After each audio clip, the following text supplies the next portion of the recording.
వినాయకుని ముందు గుంజీలు ఎందుకు తీస్తారో మీకు తెలుసా? వినాయకుడిని పూజిస్తే ఏ కార్యంలోనూ ఆటంకాలు ఉండవని నమ్ముతారు. ఒకసారి శ్రీ మహావిష్ణువు శివుని దర్శనం కోసం కైలాసం వెళ్తాడు. శివ దర్శనం తర్వాత శ్రీ మహావిష్ణువు తన సుదర్శన చక్రాన్ని పక్కన పెట్టి శివునితో లోకాభిరామాయణం మొదలు పెడతాడు. అప్పుడే అటుగా వచ్చిన బాలగణపయ్య స్వర్ణకాంతులతో ఉన్న సుదర్శన చక్రాన్ని చూసి ముచ్చటపడి దాన్ని చేతిలోనికి తీసుకుని అమాంతం మింగేస్తాడు.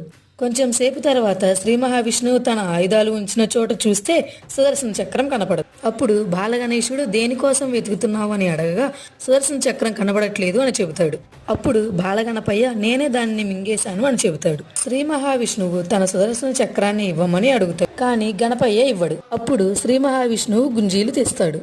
అది చూసి గణపయ్య ఎంతగానో నవ్వుతాడు. విపరీతంగా నవ్వడం వలన సుదర్శన చక్రం బయటకు వస్తుంది. అప్పటి నుండి వినాయకుని ముందు గుంజీలు తీస్తే అనుగ్రహిస్తాడని నమ్ముతారు. లైక్ చేసి జై గణేష్ అని కామెంట్ చేయండి.